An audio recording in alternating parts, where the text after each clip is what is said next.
Hello అండి, నేను మీ సతీష్ పడుచూరి. ఈరోజు మా టాపిక్ వచ్చేసి డార్క్ చాక్లెట్స్ ఎక్కువ తింటారు చాలామంది కూడా. ఇది హెల్త్కి మంచిదే కాదనే దాని మీద ఈరోజు వీడియో చేస్తున్నాము. సో దీనిపోతే ఈ చాక్లెట్స్ డార్క్ చాక్లెట్ సపరేట్ దొరుకుతాయి మార్కెట్లో.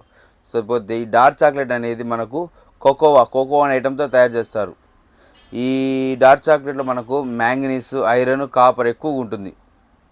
ఈ ఫ్లేవర్స్ ఉంటాయి కదా, అందులో డార్క్ చాక్లెట్ ఫ్లేవర్స్ కానీ ఈ ఐటమ్స్ మ్యాంగనీస్ ఇన్ని ఉంటాయి, ఈ కాంబినేషన్స్ కూడా ఇవి మనకు సన్లైట్ నుంచి యూవీ రేడియేషన్ ఎక్కువ వస్తాయి.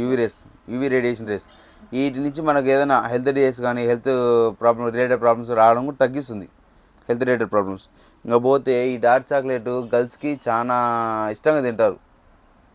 మీరు గమనించారు చాలామంది కనిపిస్తుంది. ఎందుకంటే ఇవి పీరియడ్ క్రామింగ్స్ నుంచి కొంచెం పెయిన్ రిలీఫ్ అవుతుంది. అలాగే యూట్రస్లో మజిల్ రిలాక్స్ అవుతుంది. అది పోతే ఈ డార్క్ చాక్లెట్ని లైట్గా తీసుకోండి. ఎక్కువ తినేసినారంటే దొరికింది కదా అనేసి. ఇది contents of more calories and sugar. దీనిలో క్యాలరీస్ హెవీ షుగర్. అప్పుడప్పుడు తీసుకుంటే మంచిది. ఎప్పుడన్నా రెగ్యులర్గా ఒక పీస్, డైలీ ఒక పీస్ తినొచ్చు. కానీ దొరికింది కదా రోజు తింటే ఇబ్బంది. రోజు చాక్లెట్ తినకూడదు, మోడరేట్ తీసుకోవాలి. ముఖ్యంగా చైన్ స్మోకింగ్ ఉంటారు అబ్బాయిలు. ఈ చైన్ స్మోకింగ్ ఉన్న వాళ్ళు కూడా తీసుకోండి మంచిది. ఎందుకంటే వాళ్ళకు హార్ట్ రిలేటెడ్ ప్రాబ్లమ్స్ ఎక్కువ ఉంటాయి. అలాంటి వాళ్ళు తీసుకుంటే మంచిదే. సో ఇన్ఫర్మేషన్ మీకు అంతే అనిపిస్తే సబ్స్క్రైబ్ చేసుకోండి. చాలామంది చూస్తున్నారు, సబ్స్క్రైబ్ చేసుకోవడం లేదు. అలాగే మన సబ్స్క్రైబర్స్ కూడా చూస్తున్నారు కానీ చూడడం లేదు. చూస్తున్నారు బయట వాళ్ళు చూస్తున్నారు కానీ వాళ్ళు సబ్స్క్రైబ్ చేసుకోవడం లేదు. మన వాళ్ళు చూస్తారనుకున్నా చూడడం లేదు. వాళ్ళు కూడా సబ్స్క్రైబ్ చేసుకోండి. Thank you.